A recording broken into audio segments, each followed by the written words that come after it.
What's up, everybody? My name's Chance, and today we're going to be taking a look at another Mono Red deck, but this time it's inspired by Obosh. After I got through playing the other Mono Red deck the other day, I was like, I wonder if Obosh would actually make this deck better or worse. Like, does putting a 5-mana top-end card that you can always cast make the deck better by having that mid-range ability of, hey, you know what, if I don't win early, I have this card, which allows me to win a little bit later, right? Because Obosh is kind of like that little extra spunk. But at the same time, you lose all of your 2 CMC cards. So we're going to see today, we're going to test it out. Now, I would like to preface this video by saying that my dumbass forgot one of the main key cards in this deck. And if you're looking at the main deck here over on the left, you're probably able to guess it as I have it right here on the right. That's right, Heraldic Banner. My silly self just completely forgot to add this card into this deck. So what I would recommend is cutting out the Claim the Firstborns. I was trying to help hedge my bets against those other aggro decks like the Lourdes decks and the aggro Healer's Hawk decks, right, where you just buff up your Healer's Hawk. But ultimately, I don't think I really like claiming this deck. You don't have any way to sacrifice the things once they come down. I think Heraldic Banner would definitely be a better choice. So you're going to see the matches. I think Heraldic Banner would have made it a lot easier for us, though I still think we had a pretty easy time. So before we go and hop into this deck tech or deck breakdown, I would like to remind everybody, if you enjoy the video, please be sure to leave a like down below and a comment in the comment section if you have any suggestions on this video, future videos, or past videos. Excuse me. Furthermore, if you're new here, consider clicking that subscribe button and then the bell icon that pops out afterwards. Last but not least, if you'd like to catch us live, be sure to hop over to twitch.tv/drspilgan. And then down in the description, there's the link for Discord if you're looking to join up with people and hang out, all that good stuff. So, on to what we're actually playing here today. We do have Obosh, which means we can only play odd CMC cards, so 1, 3, 5, 7, 9, so on and so forth. Now, do I believe that this deck is better than standard Mono Red? I don't know. I think it has some decks that it beats that Mono Red doesn't beat, but I also think that Mono Red has some decks, some very top tier decks that it can beat that this deck struggles a little bit more to beat. So, what decks am I talking about here? Mainly the Luca-Yorion combo, right? This deck simply feels stronger mid-game, but it feels slower, right? It feels like this deck takes a little bit more than the standard RDW deck to win. Because a lot of the time, Obosh is your, like, I'm going to finish you. And so it's very obvious because you're sort of announcing to your opponent, hey, I have Obosh and I'm going to play him. And if your opponent knows that Obosh is lethal for them, it's very, very likely that they keep up counter magic. So I think I still like red deck wins as far as going up against a Luca deck because it simply has the potential to win faster. But when you're going up against other Cat Oven decks and things of that nature, I think this deck might actually have an advantage just because of the Heraldic Banner plus the Obosh. It's really, really strong. Torbrand is good, giving you, 2 extra damage. That's cool. But Obosh gives you double damage. Now, the main takeaway that this deck doesn't have is the Embercleave. So I think this deck does struggle a lot there because it doesn't have the double strike trample, ability, +1/+1, whatever. All that stuff that Embercleave gives you. So I don't know. But on into what we're actually playing here today, and again, try to remember that Claim the Firstborn should be swapped out for a Heraldic Banner. Down here in the top end, it looks very, very similar to red deck wins. We have Shock, we have Scorch Spitters, we have Fervent Champions. Up here in the 3-cost slot, it looks a little bit different as we don't have any 2-drops, so we kind of cut our 2-drops into 3-drops, right? We have Bonecrusher Giant, we have Anax, we have Phoenix of Ash, which is actually really, really strong in this deck, given that it comes down with haste. You can escape it, and it comes back as a 3/3, which with Obosh ends up dealing 6 damage, which is just crazy. You have Light Up the Stage to draw some more cards, Skewer the Critics to help you finish the game out, because again, with Obosh, this card deals 6 damage instead of just 3, so it becomes a lot more worth. We have Chandra, Acolyte of Flame, because creating those 2 little 1/1 red elemental creature tokens alongside Obosh, especially if you have Heraldic Banner down, does a crap ton of damage, as well as she can cast your instant speed spells like Shock and Light Up the Stage if you need to find some cards or whatever it may be. And then last but not least, I guess the loyalty counter is like just terrible on her in this situation, right? Because she's the only planeswalker that you'll ever be playing, and creating the tokens or casting an instant or sorcery spell should always be better. So I don't know in what situation you would use that. And then on over to our lands, I would like to add that I've added 2 lands into this deck. Instead of just going 20, as is standard in red deck wins, I'm up to 22 in this deck. So, you know, if you feel confident and ballsy enough, go down to 20, add in 2 more cards. If not, I feel like 22 is fine given the amount of 3-drops you have, even though oftentimes your 3-drops look more along the lines of that, right? Because you have Bonecrusher Giant that comes in for 2, Light Up that can come in for 1, and Skewer that can come in for 1. So really the only 3-drops you have that you're paying full mana for, at least right off the bat, is Anax, Phoenix, and Chandra. So not really that bad. And Heraldic, of course. So anyways, all that being said and out of the way, we are going to go and hop right into our matches. Remagia. How have you been enjoying Prophecy? You enjoying it? Or have you even got a chance to play it yet? Hey, we get to go first. Hallelujah. Yeah, pandemic life has been not the best, you know. I gotta say this. Before all this happened, I never checked the news. Now I check daily. Because literally every single day, and I'll tell you, every single day since probably like March the 5th, around maybe March 7th, 8th, you know, give it a few days. I may have missed a few. I've pretty much checked every single day, I feel like, and it's pretty much all been like Corona, which, yikes, you know, just absolutely yikes. And I get it, but there's not been any good news, and it's all been like, and you'll understand this if you're in the US, it's all been like, this is terrible, but we're not doing anything. So that's how pandemic life has been for me here recently, personally.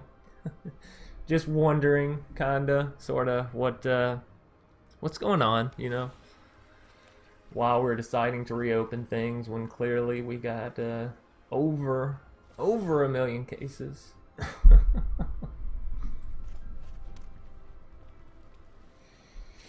To each their own, I suppose. We're going to go ahead and get down the Anax. The Anaxius.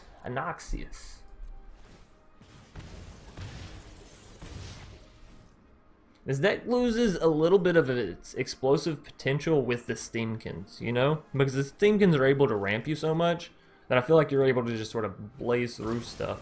Deafening Clarion, you son of a bitch. That's fun. We'll get a ton of Anax tokens. We'll have an Anax token army.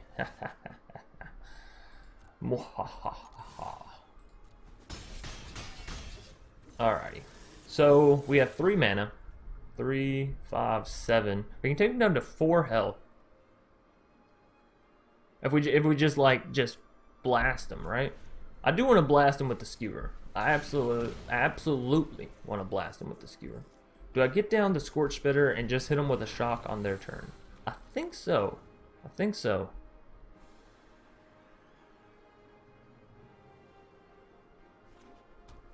Alright, 4 mana. There's fires. Cool beans. Are we looking at another board wipe here? That's what I'm really curious about, right?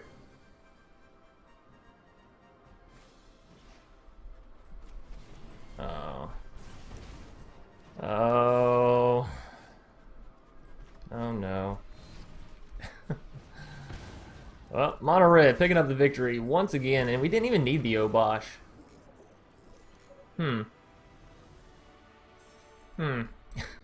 Ninomai. We get to go first. This is a hand, but here's the thing about this hand. Normal Mono Red, you see this, you're like, oh no. But I'm looking at this and I say, well, I have an Obosh.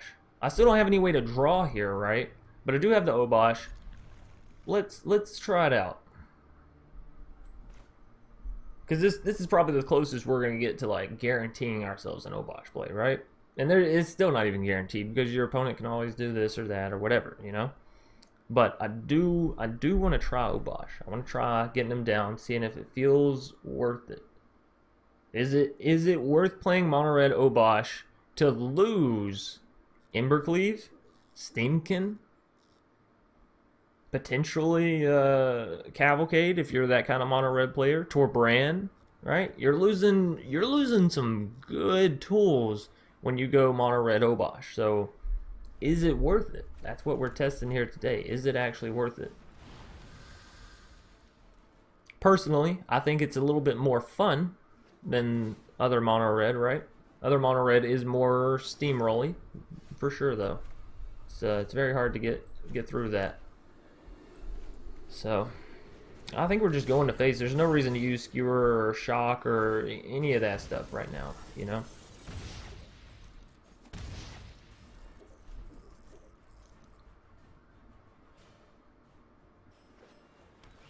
Opponent's playing Jeskai.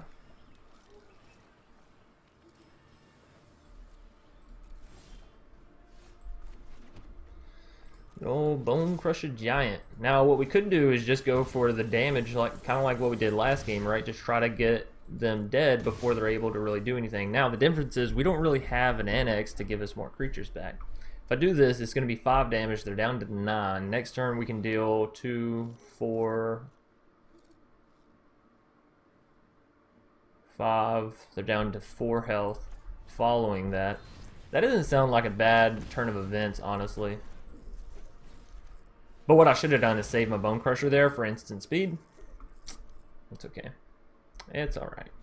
How much is Ember? Okay. Well, Nino Mai just going to be scooping it out. And I believe, yes indeed, that puts us up to Platinum Tier 3 today. Give me 1 second. So Landro going to be our next foe for the day. Sorry, I like to get that little intro bit in, you know. We can go first. I'm going to keep this. But yeah, Prophecy, it's a fun game. Personally, I enjoy it. I enjoyed things like TFT and the Dota Auto Battler, right? Auto Chess or whatever it was called. I thought that was good. But this Prophecy game, it just feels,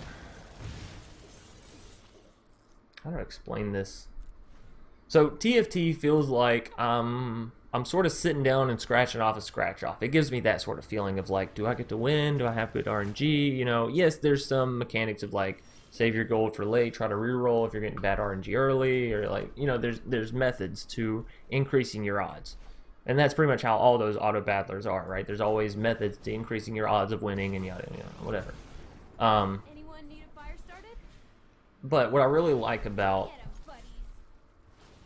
Prophecy is it feels like there's a lot more control over winning and losing. Like, I feel like I can consistently top 4 in that deck if I'm good. You know, if I'm good enough, I will consistently top 4, and I wholeheartedly believe that. As long as I'm not, you know, testing out different gods, this and that, whatever.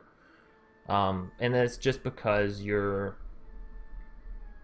in control of so much more. The traits aren't just randomly attached to some units, and you're not just rolling for units. You're rolling for units and items and traits and, you know, a whole lot more than just units. So there's a lot more depth to the game than just, well, you know. Alright, so we can actually still take out the Teferi here with Chandra just summoning up 2 units, right?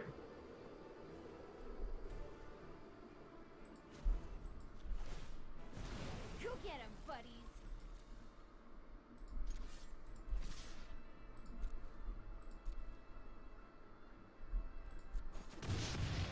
Only time will tell.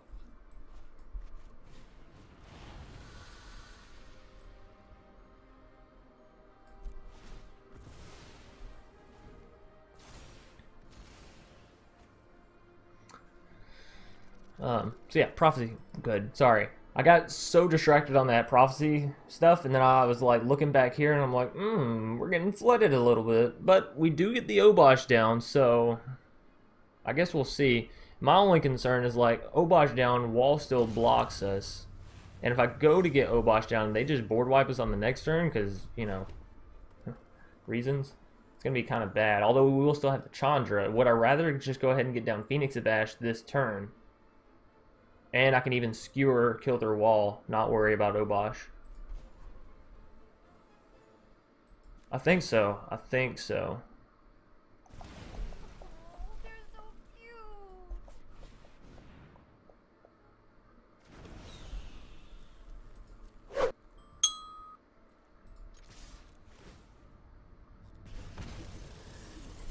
Alright. So, wall's gonna block, yeah. We'll still get in 4, take him down to 11. Or would I rather, next turn, get down Obosh and be able to skewer, because that's 6 damage to the face. I think I'd rather save the skewer, honestly. I think I'd rather save the skewer. Let's see, if they board wipe and we get down Obosh, we have the 2 tokens, which are going to deal 4. We have the skewer, which is going to deal 6. Damn, they got 1 life left. which literally means I should have used Claim the Firstborn there to take that wall. Son of a bitch.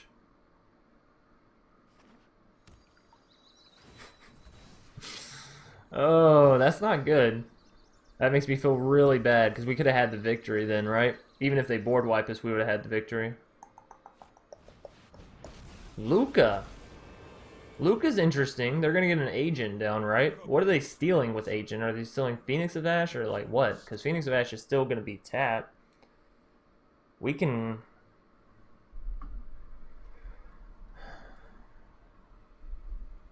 We can skewer the agent.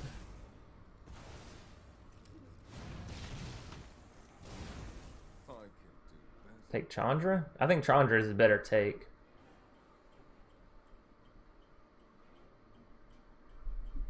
They just revealed 3 Sinister Sabotages.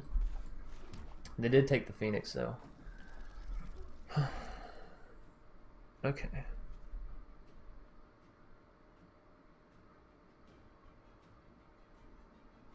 Okay, so...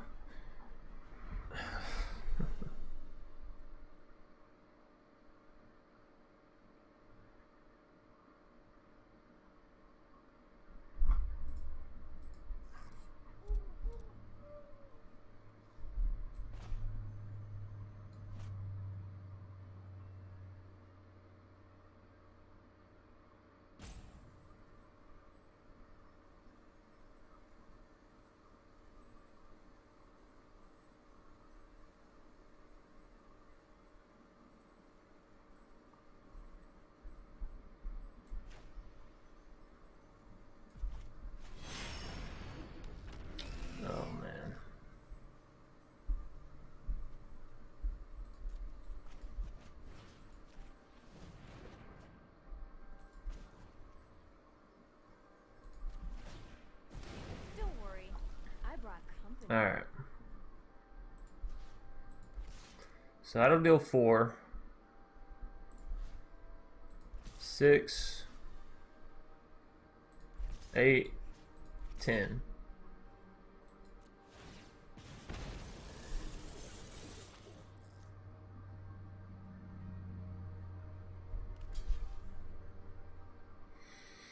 Playing risky. Oh, I must have done math wrong there. How did 2 from... Okay, 4 from Phoenix. 2 from Spitter. 6, right? 2 from each of the tokens. 8, 10. Where did I mess that up?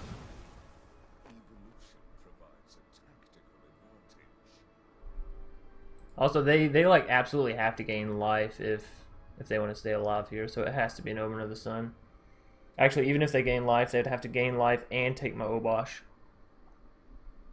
So, looking like we're gonna pick up another victory, which will put our Mono Red Obosh deck to 3-0. Yorion. Yeah, that's GG. Doesn't matter what you take, actually. We can do this together. Good, good Chandra ulti there. Yeah, so you can agent away my Obosh, you can agent away my lands, but it won't stop the fury that is Skewer. Good game, Solandro. It's kind of like cilantro, but it's as if like somebody actually tried to spell it out. How are you feeling about standard currently? Let's